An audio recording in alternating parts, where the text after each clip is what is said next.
Good evening, sir. Good evening, sir. Venkatapati sir. Namaskara. ನಮಸ್ಕಾರ. ನೋಡಿ ದಂಪತಿ ಸಮೇತ ಕೂತಿದ್ದೀವಿ. Very good sir. ಮೇಡಮ್ ಚೆನ್ನಾಗಿ ನೋಡ್ಕೊಂಡ್ರೆ ನಿಮ್ ಕಣ್ ಚೆನ್ನಾಗಿರುತ್ತೆ.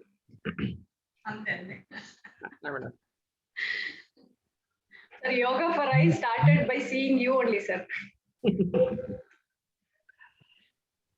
I think we should start. There are around 36 participants. Yeah. Good evening, friends. Namaste. Welcome you all for today's session, which is titled as Yoga for Eyes. Friends, as you all know, at VCAT, apart from conducting various technical programs, okay, we thought for the well-being of members as well as for their families, we are conducting series of programs like 1 week program on pranayama, and we had Sukshma Vyayama for 6 days, and then and one such and also we had one psychologist who came and addressed our members, and then today we have with us Dr.Rajgopal Kunnatur and Girish CS. Girish CS is our own member, and Dr. is a very renowned eye specialist. Welcome you all for today's session. Friends, it gives me an immense pleasure in introducing today's speaker, Dr. Rajgopal Kunnatur. Sir is an MBBS graduate from Kasturba Medical College, Mangalore. Post-graduation, he did his post-graduation and fellowship at Aravind Eye Hospital, Tamil Nadu. Presently, he is working at Mysore since 2014 with his father and wife, who happens to be eye specialist as well, and is practicing at Pragati Visions. Sir has performed about 20,000 eye surgeries till date, including cataract, squint surgeries, and LASIK surgery. Sir also have one charitable wing where they conduct a lot of camps as well as free eye surgeries. With this brief introduction, I welcome Dr. Rajgopal sir to the program. Also we have with us Girish CS, who happens to be life trustee of VCAT. We extend a warm welcome to Girish Chinnur as well. Welcome, Girish. Yeah. Friends, every organ or part, whichever is given by God to us, is very, very important for us. Okay, we realize its importance only when it stops functioning or it not functioning to its full capacity. Eye is one such organ of our body, particularly for chartered accountants, where majority of our time will be spent on glaring either a laptop or a computer system or a mobile. We felt it's very important that we should understand the anatomy of eyes and how best we can take care of our eyes with some kind of exercise and with a proper care. Now I request Rajgopal sir to take over. Rajgopal sir will address us for 40 minutes. 20 minutes we have kept it for Q&A. Sir, over to you, sir. Yeah.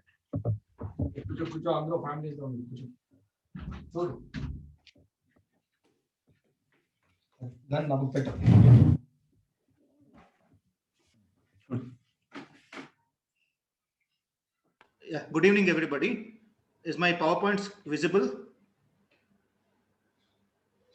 Yes, sir, it's visible, sir. Yes, sir. Yeah, so first of all, I thank the members of VCAT for giving me this opportunity. So, I know.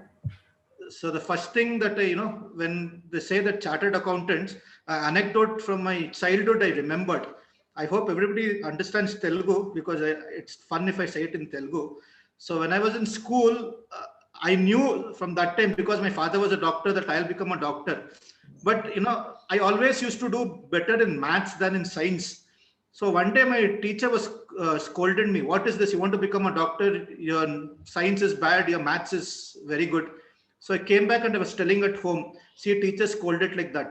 So my great grandma, my Muttava, told me, "Hey, no Vaishya ra, mathematics ni blood lo undi. Yochun chayaddu." So I think it's because Vaishyas is always said to be business sense is better, mathematics is better. So I think all of you are in the right field, being Vaishyas. all of you will naturally be doing well. So with this anecdote, I'd like to give a brief introduction to eyes and speak about common eye diseases, and also guide how we can protect the eyes in this view. So with the advances in science, and especially advances in medical science, eye is no longer a small, or for us it may be a small organ, but believe it or not, even in ophthalmology, that is the science of eyes, there are 7 subspecialties now. We say the orbit, we say cornea and ocular surface, glaucoma, cataract, retina, uveal disorders, and pediatric ophthalmology, squint, and neuro-ophthalmology. So 8, basically 8 subcategories we have. So eye is a really complex thing. So today I'll not be putting too much of text on the screen. I'll be putting photos, and I'll be trying to explain to you how our eye works and what are the diseases that can come. So basically our eye in the skull.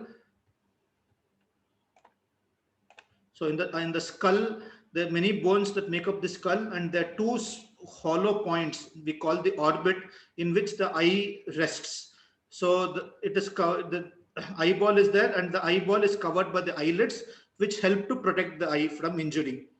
So along with the eyeball, in the orbit, there are other things like fat and muscles. These are the muscles. There are totally 6 muscles around the eye, which help to move the eye: top, left, and left, right, top, bottom, and also something like the rotatory movement. We call the intorsion and extorsion, the rotatory movements.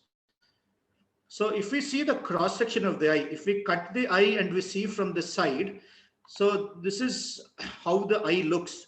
It's a very complex structure, but the simple way, this is the transparent structure which we call the cornea. And after that, there's a space inside the eye which we call the anterior chamber. And this one is known as the iris, which gives color to the eye. This is the lens of the eye. This transparent jelly is known as the vitreous, and this yellow part is the retina. This yellow part is the retina. Behind the retina, this pink part we call the choroid, which basically supplies blood and nutrients to the retina. And the last part, this fibrous part, is known as the sclera, which gives shape to the eyeball, gives strength to the eyeball, and keeps everything in place. So this is how if we are seeing straight on, this is how the retina looks. So this we call the optic disc. This is where from all the retina, the nerves go into the optic disc, and from here it goes to the brain. This central part of the retina we call the macula, and the small dot over here we call the fovea. Now this fovea and macula is where 90% of the things we see happen. The small things, the color vision, and all happen in this area. In the rest of the area is your night vision, and when the movement happens, it gives us some information how the movement is happening. But 90% of the vision is this area known as the macula. And of course, the eyes are connected to the brains in 2 ways. One is, as you know, that all the processing of the body happens in the brain.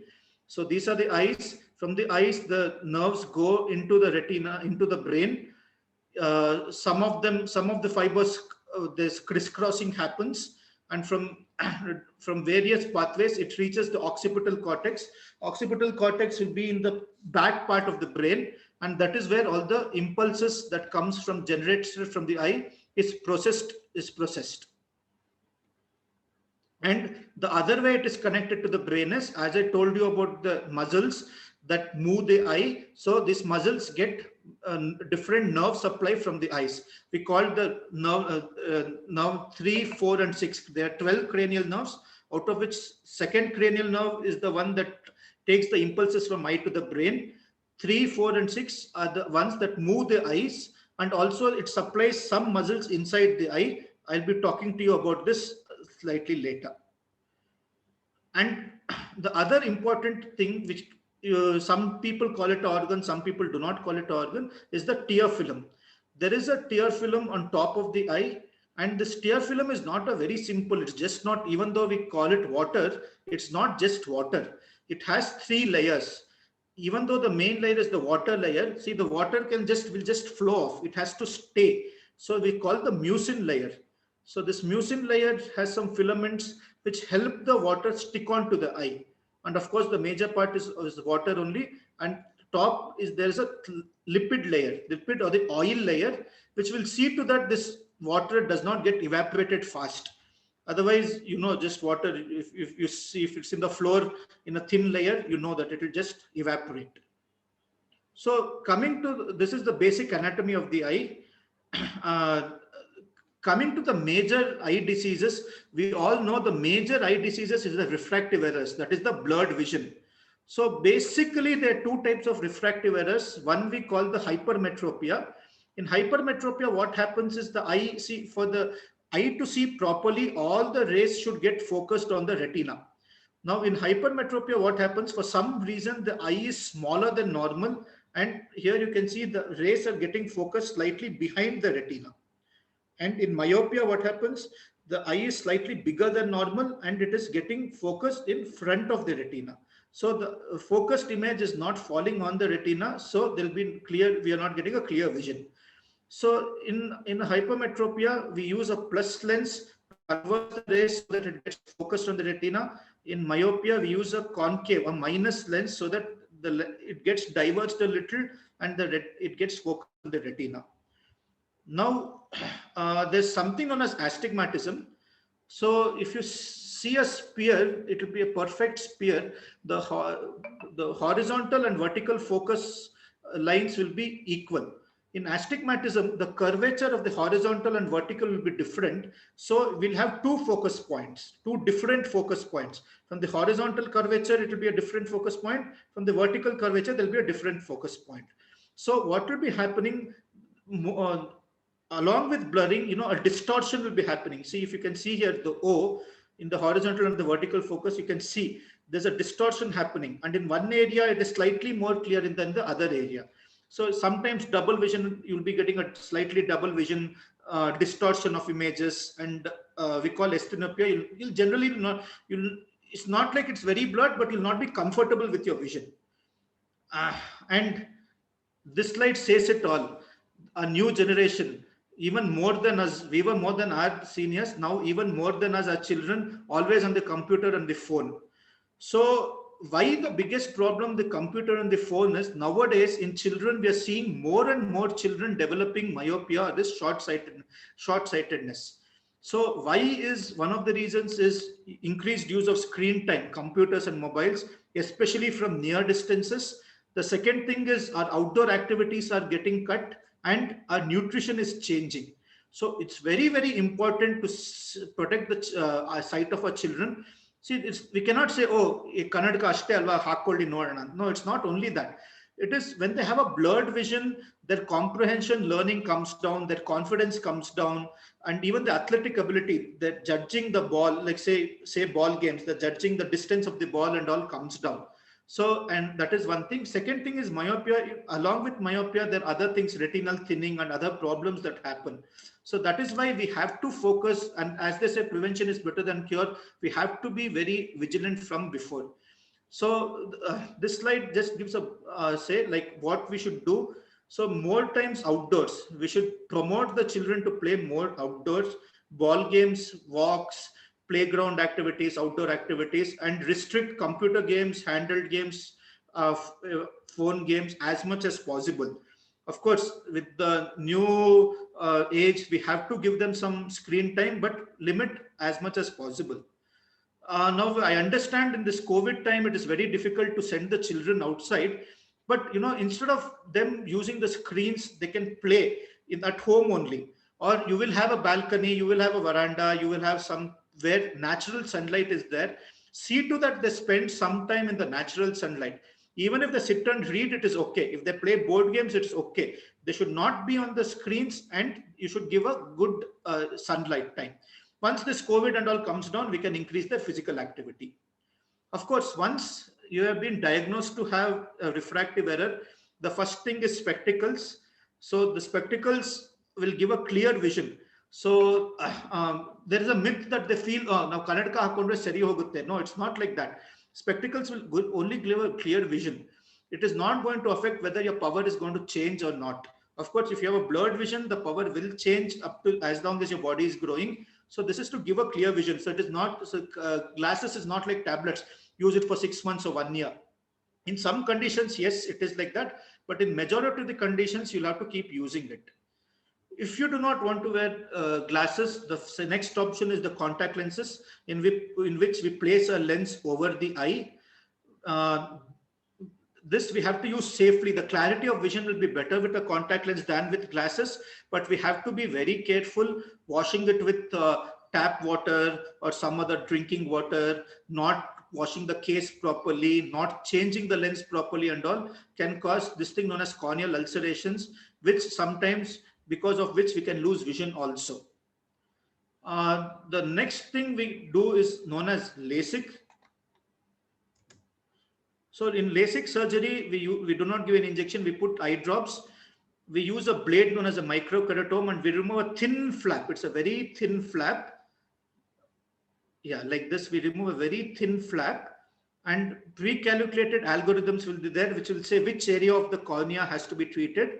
That will put the laser, and then after that, we close this flap. There are modifications known as PRK, SMILE and all, which are modifications, but basic principle is the same. Here we are changing the curvature of the cornea so that the light rays will get focused onto the retina. Some cases of very high power or very high astigmatism, we will not be able to do this LASIK procedure. In such cases, there's something known as ICL, known as implantable columnar lens, in which this is the natural lens of the eye. We will not be touching the natural lens of the eye. In front of the natural lens of the eye, we'll be placing a very, very thin lens. So here will be like a small incision. It's like a 1.5 millimeter incision. It's a very small incision. And this is a very thin, very advanced design lens. So we'll slowly inject into the eye. You can see here, we are not touching the lens. Okay, if we touch the lens, other problems. Without touching the lens, we'll be putting another lens in front of that lens. The next condition we call the presbyopia or chalisa in Hindi. So this is commonly happens after the age of 40 years, in which we'll find it difficult to focus at near distance. So you would have seen people before they start wearing glasses for near vision, they'll be slightly trying to take the book or whatever they want to see little far. So in the eye, there is something known as accommodation. So,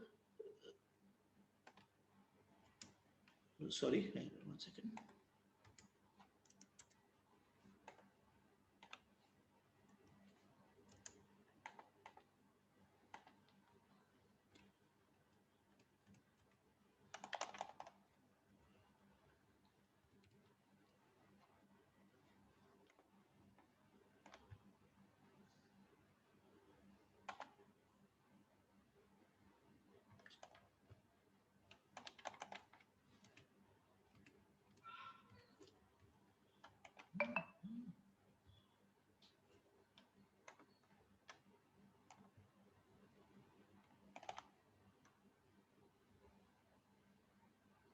Okay. So here in accommodation, what happens? We need a different power to focus it for distance and for near. So when the distance we are focusing, the clock is the distance you're focusing, the lens will be thinner.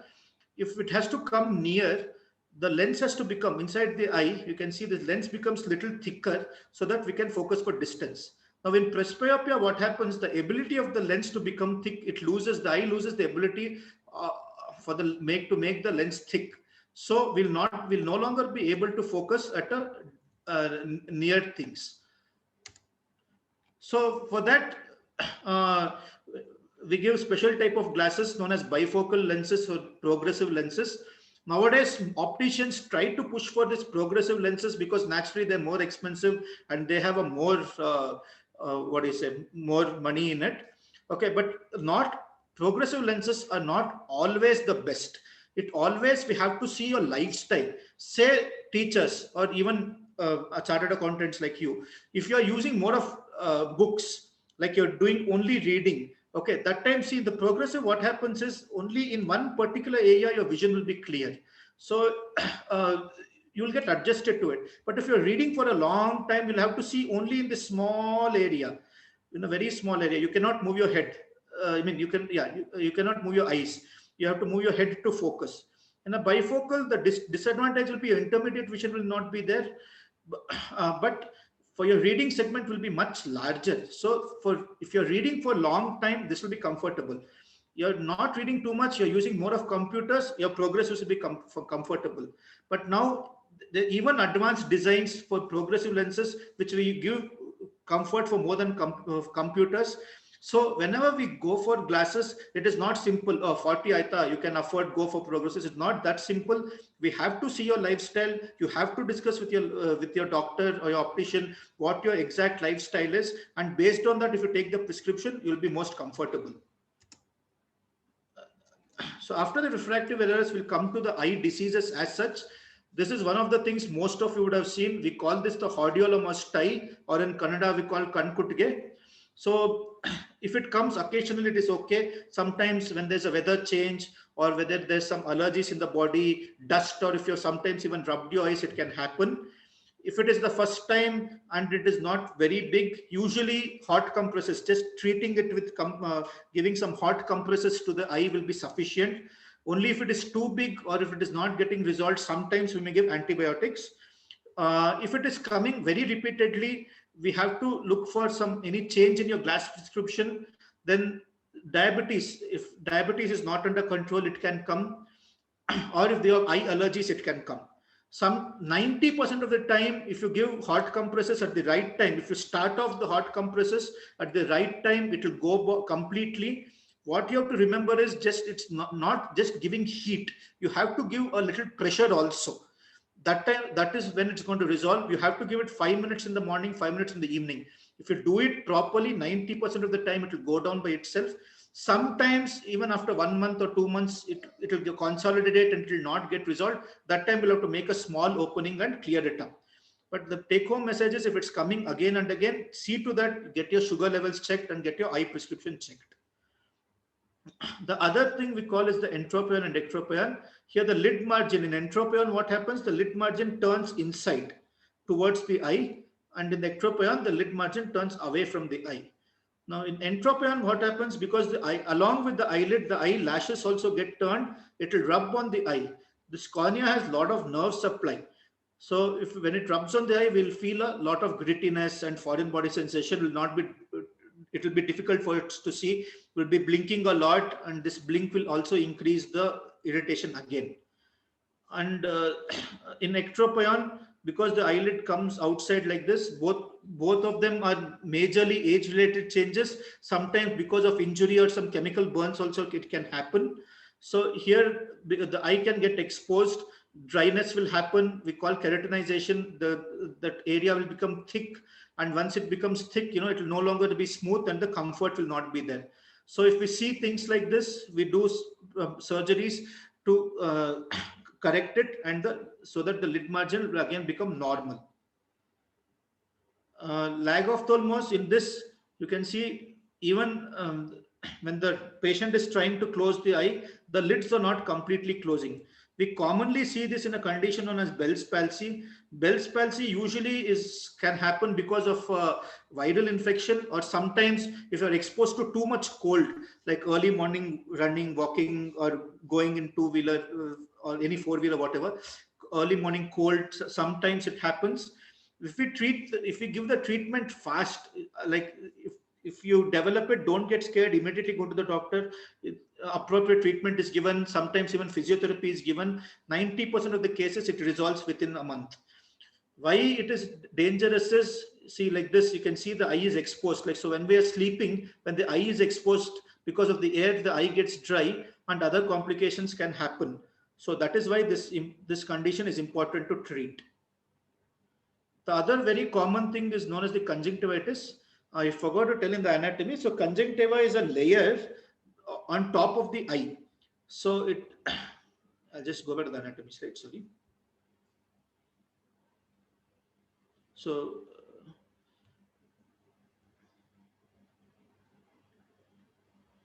yeah, this white part of the eye, you can see that's the eyeball per se. There'll be a transparent layer on that.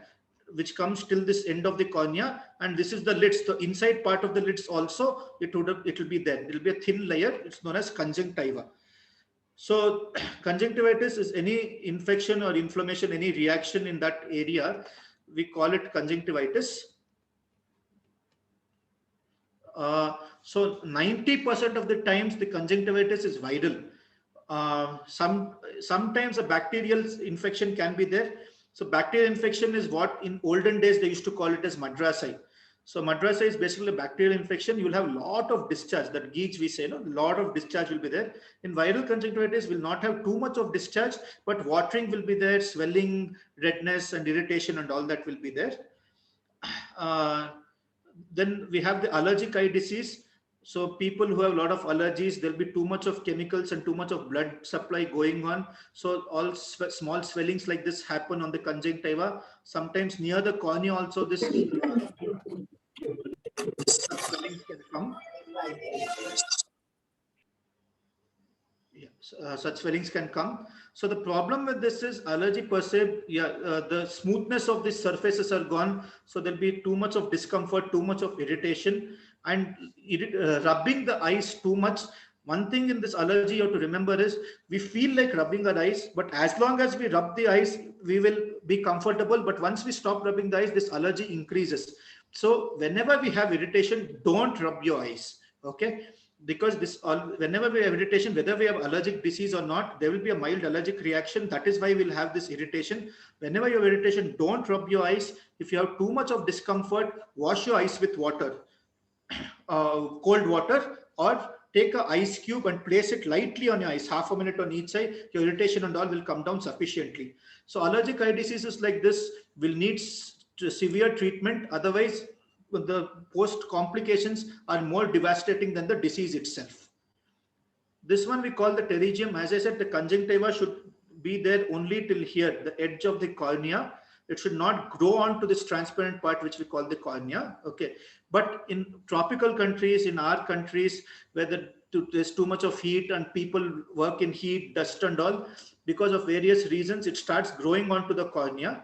Initially, we get astigmatism power because of distortion of the cornea. And if it grows so big like this, naturally our vision will be affected.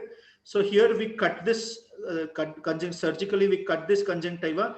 If we just cut the conjunctiva and leave it, it will come back. So from top part of the eye, a thin layer, not full thickness, a thin layer of only the conjunctiva, not the eyeball, only the conjunctiva, this will cut and we'll place it here. Here in this case, we have used glue. Sometimes we use sutures. In this case, we have used glue so that there'll be no suture irritation and all. If a good surgery is done at the right time, 90% of the time, it's not going to recur. Another common thing we see, we call this the subconjunctival hemorrhage. Subconjunctival hemorrhage, again, in many cases is very, very mild. I mean, it's not dangerous at all. It can happen if you have rubbed your eyes too much, if you have severe cough and if you have coughed too much, or you have constipation, sometimes it can happen. But it can also happen in people who have hypertension because the blood vessels will be weak. Sometimes if they have bleeding disorders, it can happen. And rarely there's a condition known as glaucoma, which I'll be talking about slightly later. It can happen in glaucoma. So if you have a redness like this, and if you have a hypertensive, or if you have a family history of glaucoma, you better show it to a doctor. Usually, if there's no other complication, within a week to 10 days, it will resolve by itself. And of course, sometimes after injuries also, it can happen. Then we have these foreign bodies, the dust particles, or sometimes people who are working in this chipping, plumbing and all, small foreign bodies keep falling into the eye. It can either fall on the conjunctiva or on the cornea like this. Now, this is very dangerous.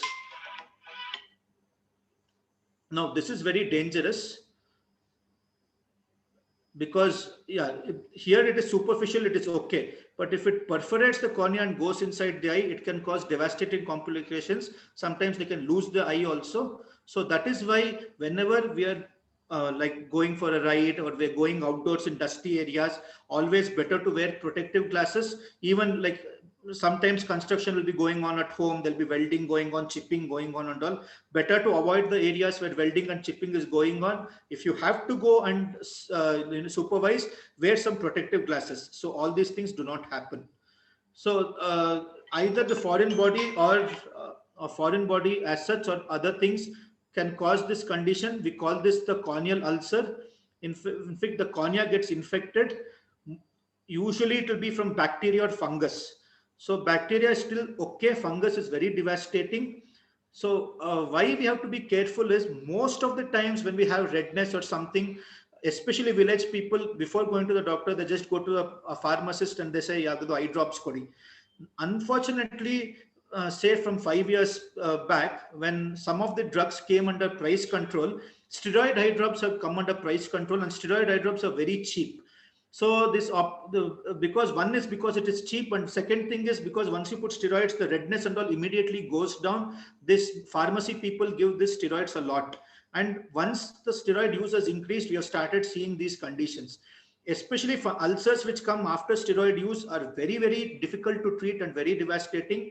So don't use steroids until and unless it's been prescribed by an ophthalmologist. We do use steroids for many conditions, but inadvertent use can cause all these conditions. So even if it heals, see, such a bad corneal ulcer, even if it heals, will leave a scar like this. And if the scar is there centrally, then even though the infection is gone, our vision cannot come back just like that. So sometimes if the scar is very, very dense, we do something known as the corneal transplantation. So in this illustration, we can see that this is the cornea.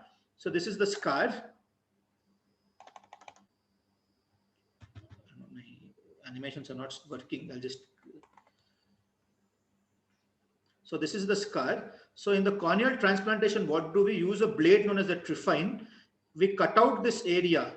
We cut out this area of the scar area, and the donor eye, the eye donation eye we have got now, we'll place that and we will suture that new cornea.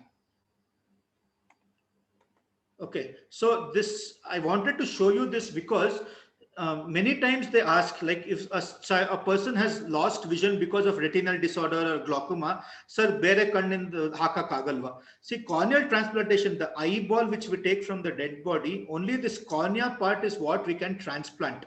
The retina or anything else, as of now, we do not have technology to transplant the retina or anything like that. We can only transplant the cornea. So only if you have lost vision because of the cornea, and rest of the eyeball is good, we will get a vision. Okay, rest of the eye as of now cannot be transplanted. So this is how it looks once the cornea transplantation is done. So this circle is where the donor cornea has been put, and it is secured with sutures. Then we have a disease known as keratoconus. So this transparent part which we call the cornea, so you can see this, how thick it is. Now in keratoconus, for some reason, the biomechanical strength of this is not good enough. Genes do play a role, nutrition also does play a role. So when the biomechanical strength is not good, because of the pressure inside the eye, it pushes on the cornea, and the cornea starts becoming thin and it starts bulging out like this. So initially it starts off as astigmatism. In initially mild astigmatism, we can still control with the glasses, but irregular astigmatism, whatever type of glasses we give, it will not be comfortable, and it becomes very thin. It can perforate also, and then we'll have to do corneal transplantation like I showed you. And vision after corneal transplantation is not, not really that good as like a normal eye. So what care we have to take is, if their parents have keratoconus, you have to see to that your children get eyes checked regularly. The cylinder power, astigmatism, which I said, if the astigmatism power is changing, we have to suspect this. Third thing is in people with allergy, because they keep rubbing their eyes also, that also can cause weakness of this cornea. So that is one of the reasons we should not rub the eyes. So that's why if children are rubbing their eyes and all, we should consult the ophthalmologist. And if an ophthalmologist suspects this keratoconus, as I said, the complications can be devastating. We advise a test. We advise a test known as topography, in which we'll get a better idea whether it is really there, it is progressing or not, and depending on that, we can give a treatment. So basic thing is we should not rub our eyes. The next disease I want to talk to you about is known as scleritis. Scleritis, here I spoke about conjunctivitis, which was infection on the conjunctiva which covers the eye. Scleritis, sclera is that white part of the eyeball itself. So that sometimes can get inflamed. So usually scleritis, and the next disease also is known as uveitis, in which there's some inflammation inside the eye. Inside the eye, it can get affected.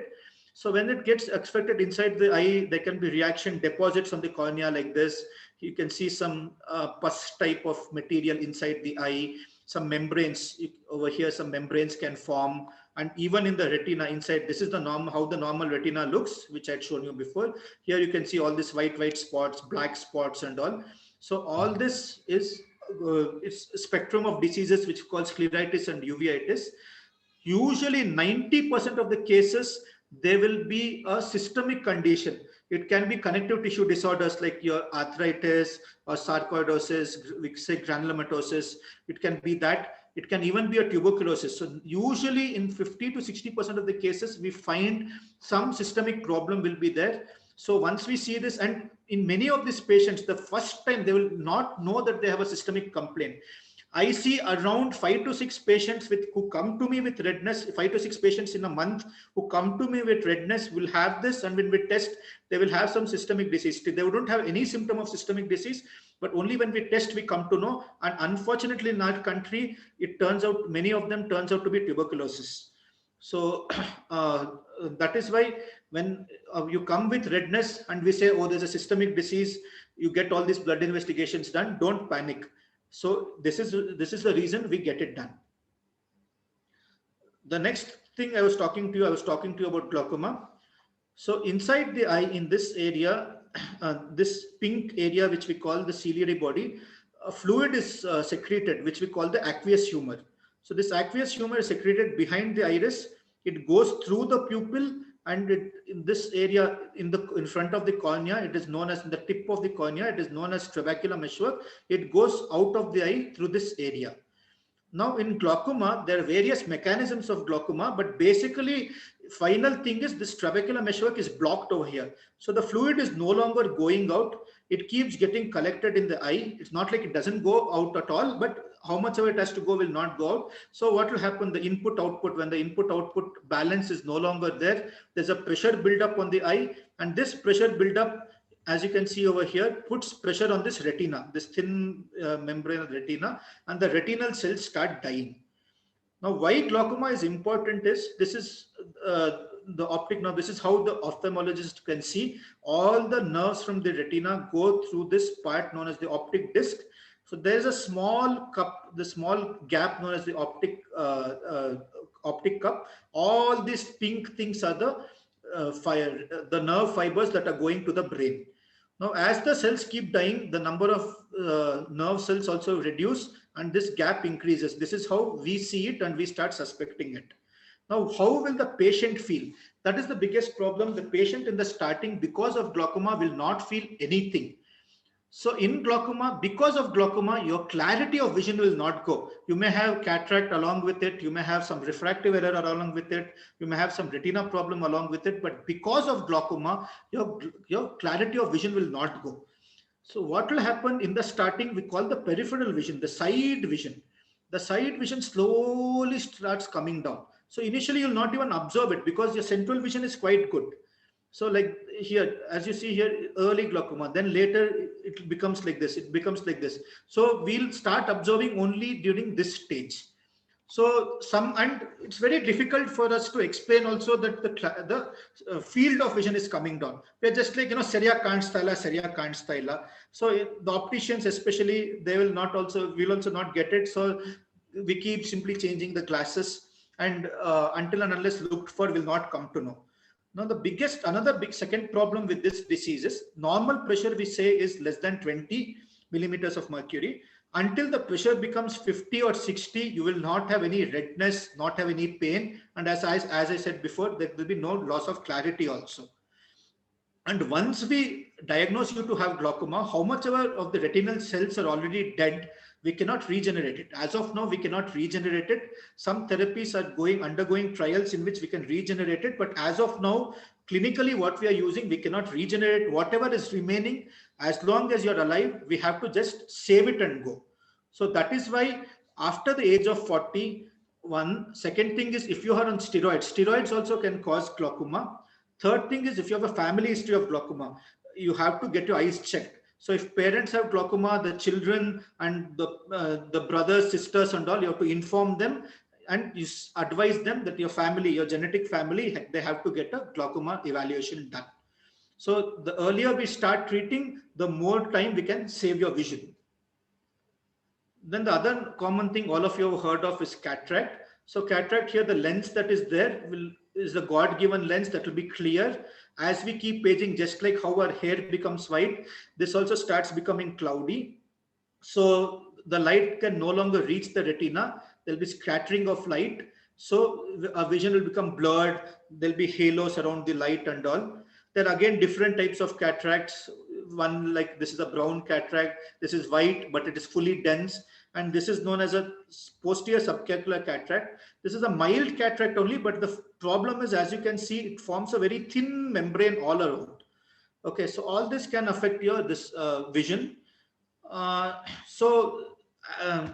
of now, the technology that we have is known as phacoemulsification, the latest technology, in which you can see this is known as the phaco probe.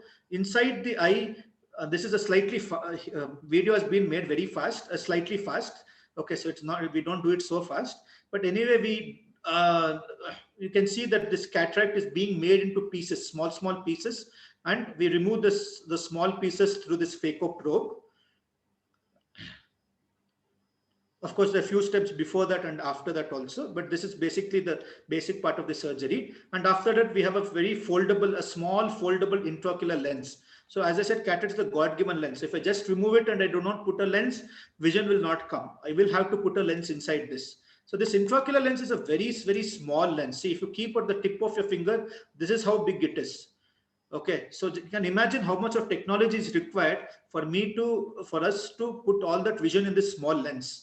And nowadays there are various advances in the lens technology. There's something known as the multifocal lens, which acts something like your progressive lenses. So with this lens, without the use of glasses, your distant, intermediate and near vision will be good. But usually if there's any other retinal problem, we do not suggest this lens, because people with retinal problems will not get adjusted to this lens. Then there are the disorders of the retina. So the major another cause is the diabetic retinopathy. So I had shown you the normal fundus before. So you can see this, you can see all these bleeding spots and this yellow dots we call the hard exudates. There's some secretions and consolidation we call the hard exudates. So diabetes unfortunately affects small blood vessels in all over the body, your eyes, your kidneys, tips of your fingers and all. So that is why you get this numbness and all in diabetes, because the blood supply is compromised. Kidneys also, because the small vessels in the kidneys. And usually it is said that if you're seeing some problem in the eye, some problem in the kidneys would have started. So it is and vice versa also, some problem in the kidney is there, some problem in the eye also would have started. So this is still a moderate, the left side, what is there, this image is still a moderate image. Okay, this is still controllable and this is still manageable. But if we ignore it, you can see the right here, you can see new blood vessels form, and this new blood, wherever in the body new blood vessels form, they're leaky. So they leak chemicals, new membranes form, and this can also detach the retina. This is a very devastating condition. We will sometimes have to do surgery, and by this time half the retina is already dead. So even after surgery, very good vision will not come. So of course, prevention is the best. Don't get diabetes. But if you have diabetes, get an eye check done initially, so that we'll try to avoid even this moderate stage. In mild stage only, we will try to preserve your vision, so that it will not come to this stage where we have to go for surgery and you'll not even get a very good vision after that. Another thing that can happen in the eye is the vein occlusions. If it's a small vein, a part of the eye retina gets affected. If it is a major vein, the whole retina can get affected. This is commonly seen in people who have hypertension and people who have this cholesterol problem, hypercholesterolemia. These white dots you can see is actually cholesterol, which has come and blocked the cholesterol. Just how this cholesterol can block your blood vessels in the heart and cause a heart attack, same way this cholesterol can come and block the vessels in your eye and cause bleeding like this. Other thing that can happen in the retina, usually people with high myopia, that's high minus power, there's some small holes can develop, and fluid can go behind this retina and it can detach the retina. So this is why I was saying in children also we should control the power, because if they get a too high power, all these problems can happen.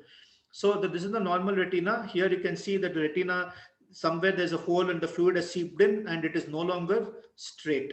So how will a person with a detached retina see their vision? Will see a curtain-like feeling, like a shaking curtain in that area. And usually when this happens, there'll be some bleeding. So you'll see some black spots also in the vision.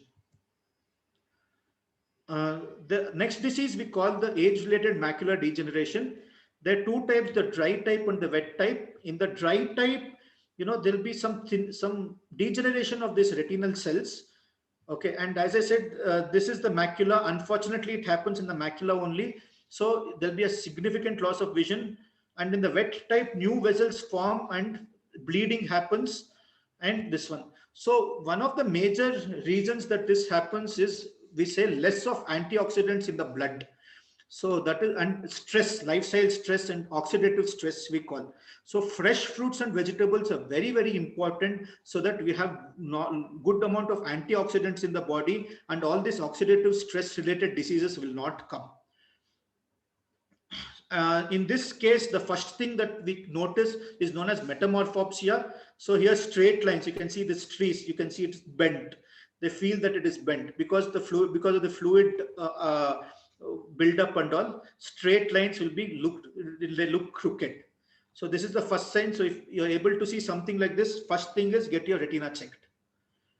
So for all these retinal diseases, we have some treatment. The initial one is the laser treatment. So using a lens and using particular wavelength, we treat the retina. So after the laser is given, this is how it looks. So depending on what problem you have, where it is, we tailor made the treatments for you. And when there's a fluid buildup, we give something known as the intravitreal injection, in which with a very thin needle, here we go behind the eye and we put the medicine over here, so that it will directly act on the retina. Now the problem by giving medicine by intravenous thing is the blood will keep moving. It will not stay in the eye, so it will not work for a long time. By giving it over here in this vitreous cavity, we call this, in this jelly, it will stay in the eye for a long time and it will act on the eye for a longer time. But in spite of that, in some conditions, repeated injections, sometimes 8 to 10 injections may be required. That will depend on your condition and how you're responding to the treatment. The next major thing, and what I have specialized in, is the squint. Now, squint is very, very difficult to deal, is because one is, parents are like, they don't want any treatment to happen to the children. It's natural. We all feel that our children should be normal. See, but so the squint, the eyes can be deviated outward. This is known as the exotropia, or the outs can be deviated inward. This is known as esotropia. Now, one more thing, big problem I face when a child with squint comes is, there is a ಮೂಢನಂಬಿಕೆ in our society, ಮಾರ್ಕಂಡಿದ್ರೆ ಒಳ್ಳೇದು, ಮಾರಮ್ಮನ್ಗಿತ್ತು ಮಾರ್ಕಂಡಿದ್ರೆ ಒಳ್ಳೇದು. So they feel squint is actually lucky. So unfortunately, that is not the truth. So I'll tell you why. You see, now say that this is a 3D cube and you're seeing a 3D cube. From this side, you're getting a slightly different image. See, from this side, you're seeing this green part of the cube. And from this side, from the right eye, you'll be seeing the pink part of the cube.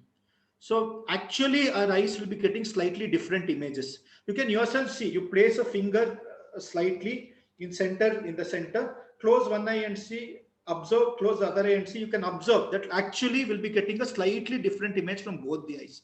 Only when both the eyes are seeing at a time, our brain fuses these images and we get a 3D effect. So if by chance squint is there, one eye will be seeing something else, this eye will be seeing something else, the brain will get confused and it will stop seeing. It will, at a given point of time, it will be getting double vision. So it will suppress image from one eye. So you will no longer get this 3D effect. So you'll get only the 2D effect. So the depth perception will not be there. So if with one eye only you try to see, you place one hand in one hand in front of it, you'll be able to tell one hand is front and one hand is back, but you'll not be able to tell if you're seeing only with one eye open. It will be difficult for you to tell how much depth is there. So the depth perception will not be there in people with squint. So that is why it is very important that a squint is there, we treat early. Many times we can control with glasses and exercises. In some 15 to 20% of the cases, we have to operate.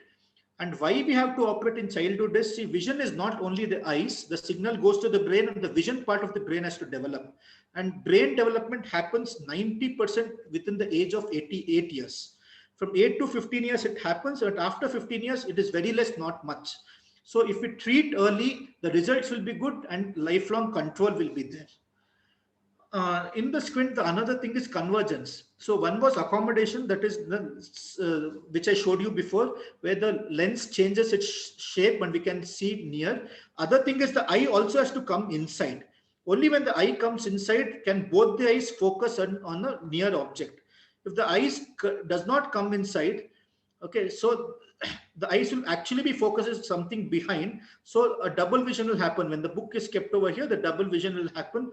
They'll find it very difficult to read. So in all these conditions, as I said, many cases with glasses and exercises we can control.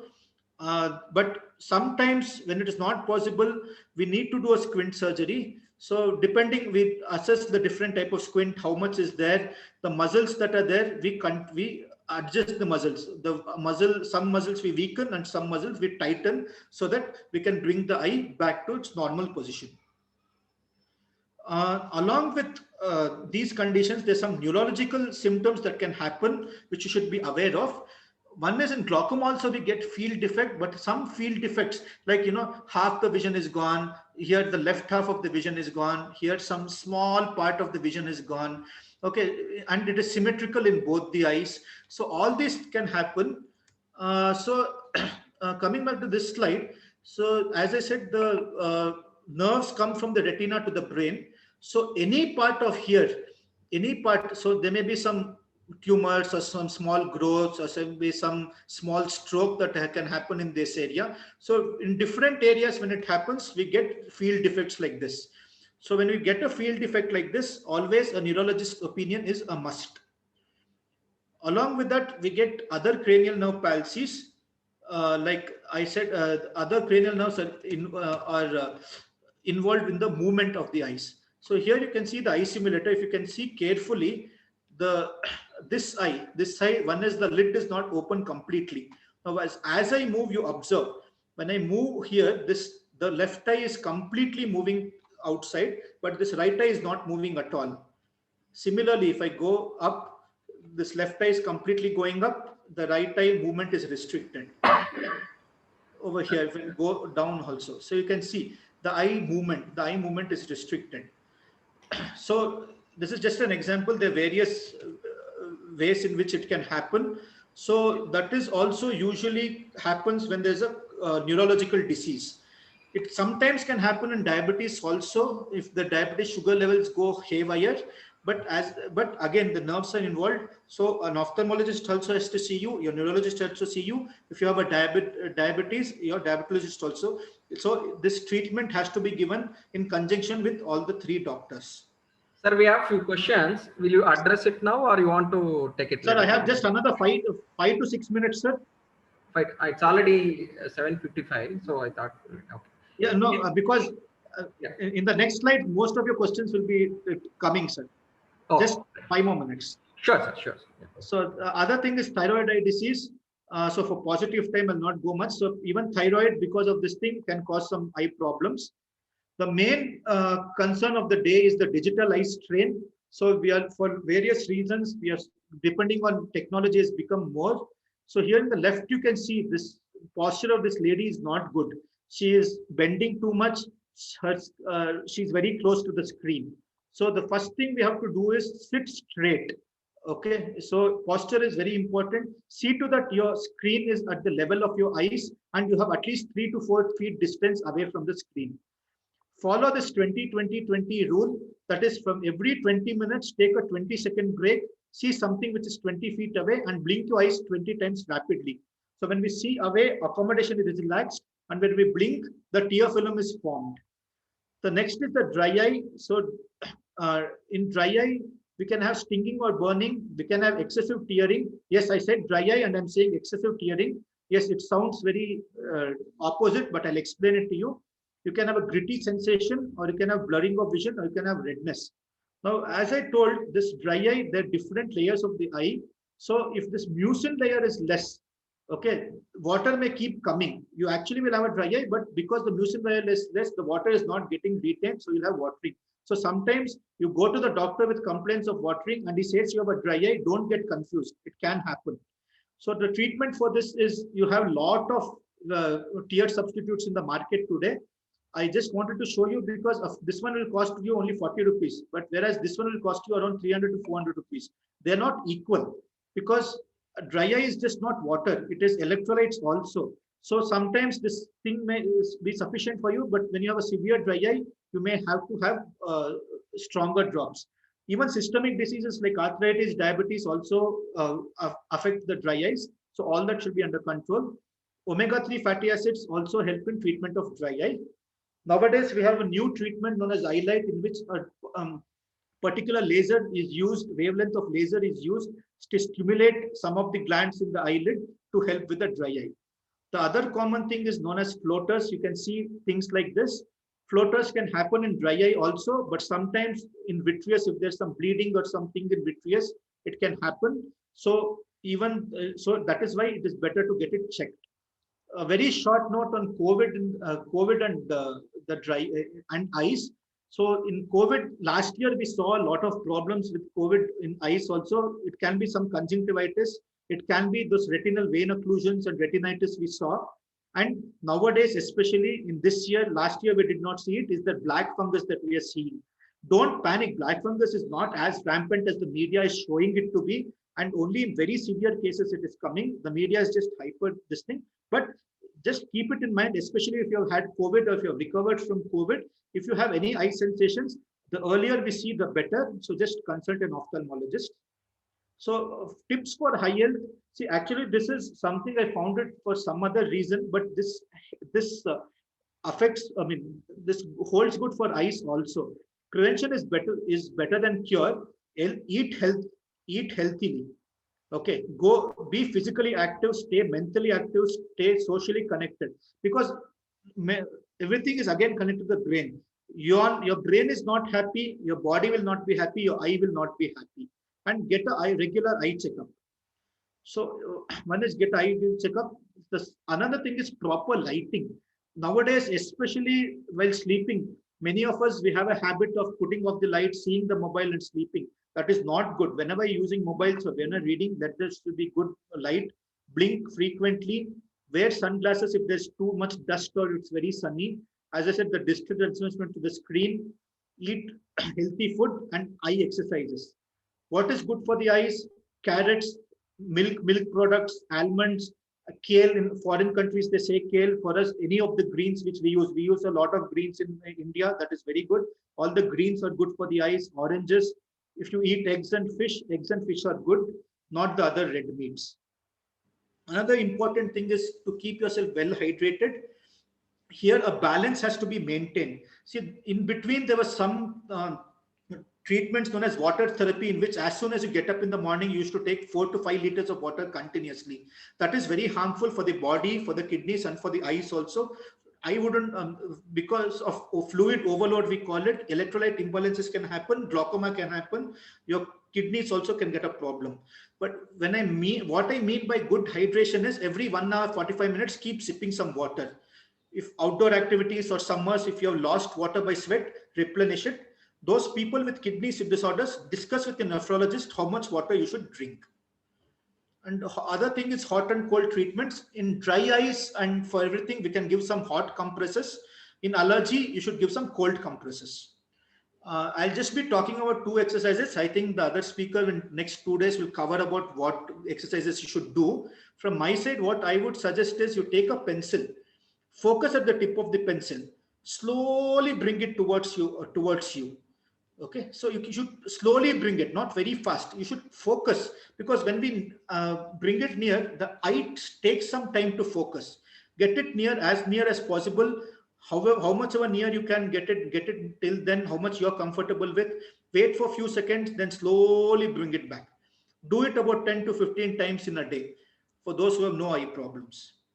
Okay, and the figure of 8, you basically have to keep moving your eyes. The figure of 8 is you focus on something on the wall, and imaginary 8, you move your eyes in the 8 figure like this, so that all the muscles keep moving. And the other thing which already I've spoken about during the 20-20-20 rule, which every 20 minutes look at the distance, blink your eyes rapidly 15 to 20 times. I'm sorry I took a little more time than I expected. Yeah, so this was a brief thing. If anybody has any doubts, you can ask me. Yes, sir. There are a few questions. I think Yes, sir, please. few of it you already answered. Yeah.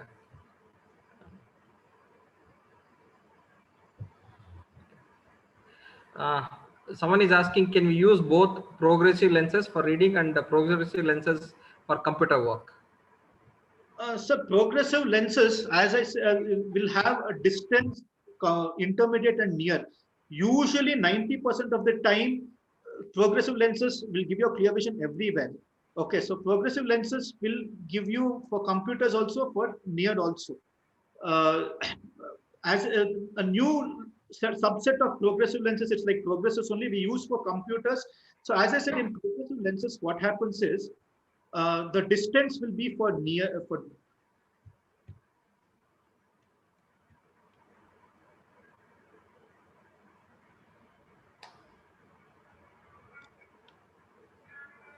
in the progressive lenses, the problem is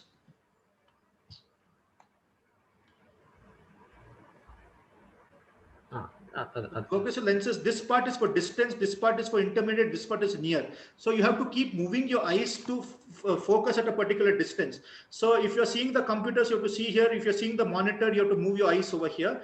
So you just have to learn. Once you learn how to use it, you'll be very comfortable with progressive, sir.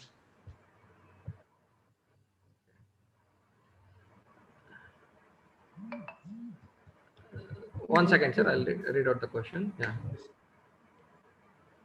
Can we do something to rectify the scar on the cornea due to ulcer during cataract operation? Yeah. Sir, as I said, depends on the size of the scars.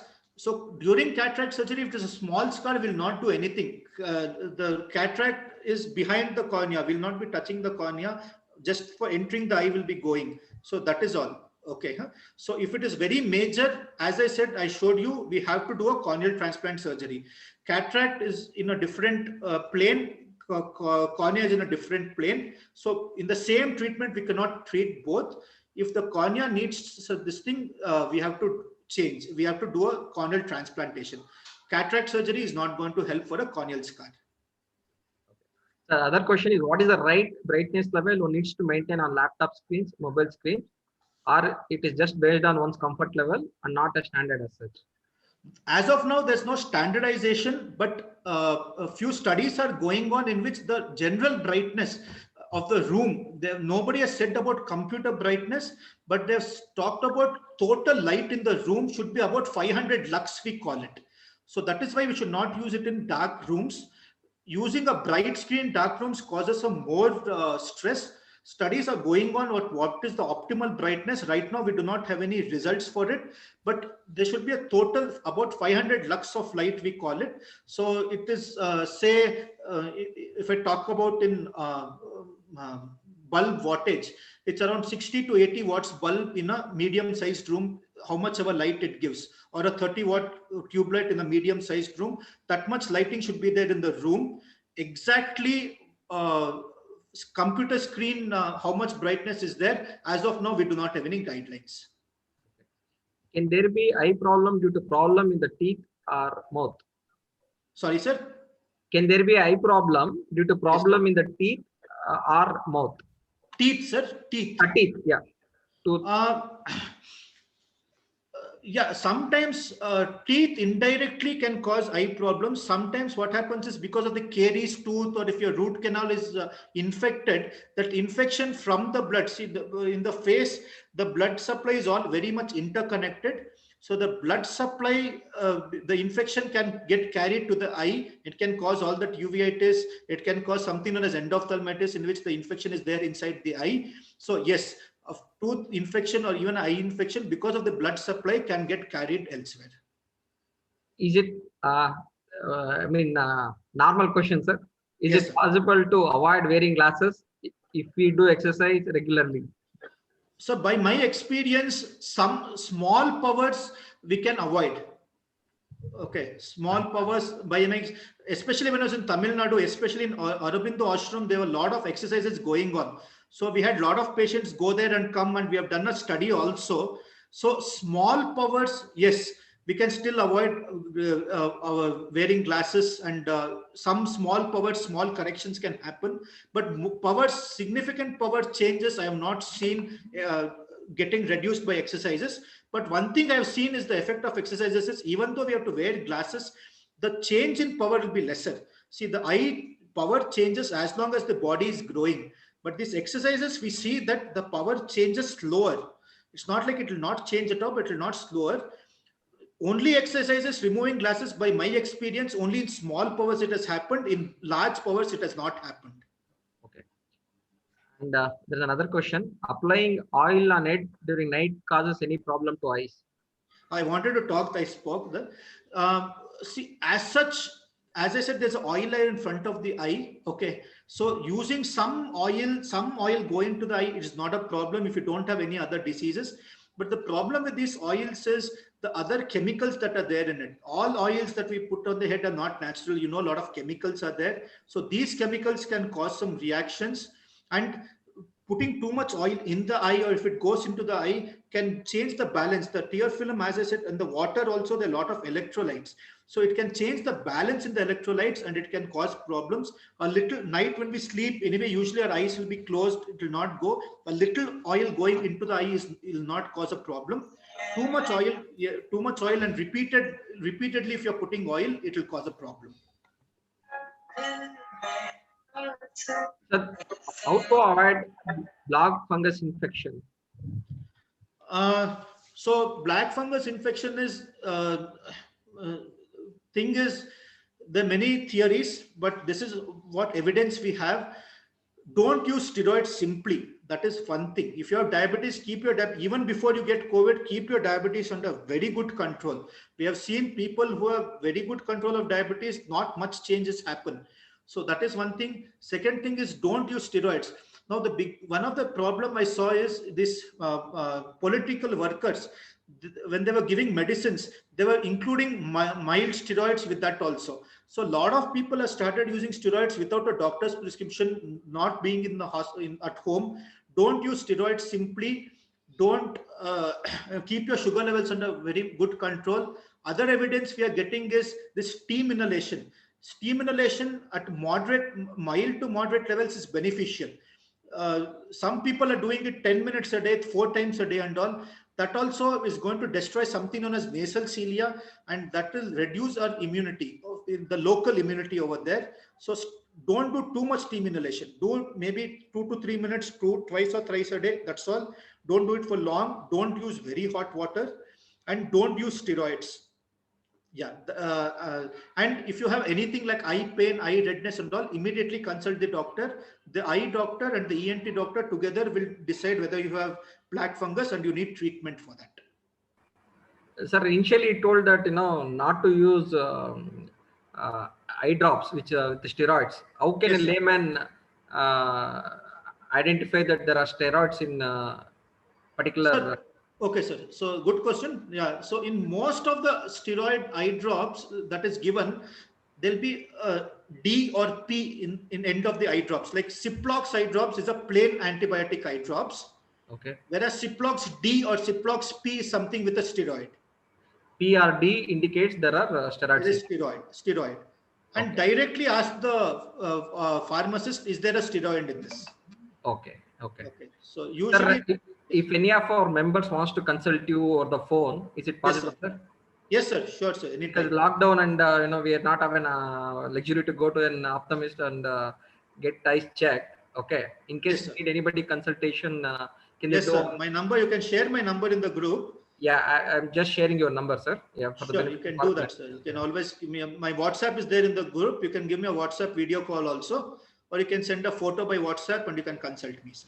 Yes, sir. I shared it in the chat box. Yes, Members who are interested to take any consultation, you can definitely approach Dr. Rajgopal sir. Okay, I've shared the number on in the chat box. Yeah. I just got a question. Is it suggested to use blue filter equipped spectacles while using laptop? Yeah, that is one thing I skipped. Yes, there is evidence that blue light, excessive blue light can cause eye strain also, and also migraine headache. Yes, blue lenses do help if you're using computers for a long time. Yes, it does help. And the other thing is, do you recommend any eye drops for regular purpose? No, I do not recommend any eye drops for regular purpose if you have no problem, because whatever said and done, they're chemicals. And the tear film also has, the cornea that is there does not have any blood supply. So it depends on for immunity. This white cells and all comes from the tear film. So simply using eye drops changes the balance of the eyes. And preservative, whatever you say, whatever is there, it's again chemicals, there'll be preservatives. So I do not recommend using any eye drops regularly. Thank you, sir.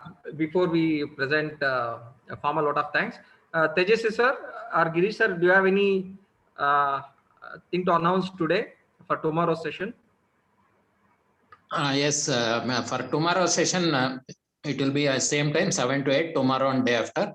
And participants are requested to keep ready yoga mat or bed sheet, and one clean kerchief or cloth, and one glass of drinking water. Please do attend both the sessions and get benefited. Thank you, Venkatesh. Rajgopal sir, if you are free tomorrow, you can attend our sessions. Okay, sir. I'll do that. Yeah. Sir. It will be 7 to 8, and Girish is a very experienced yoga teacher. Yeah. Okay, sir. Yeah. I'll do this. Yeah. As well, our Tejasvi. Pratima, can you propose a vote of thanks? Yeah. Pratima? Yes, sir. Yeah. Sir, thank you, Rajgopal sir, for taking out time from your very busy schedule and giving us such a very insightful session about the eyes. We as a chartered accountants, we spend a lot of time sitting in front of the system. Even though eye is a very small portion in our body, will not give much importance to the eye. But by attending your session, we got a very useful tips. And I hope by attending this session, all of us will take care of our eyes. And thank you, VCAT, for giving us this opportunity for attending this session. Thank you, Rajgopal sir, once again. Thank you, madam. Thank you for the honor. Yeah, thank you. Thank you so much, sir. Thank you, sir. Thank you.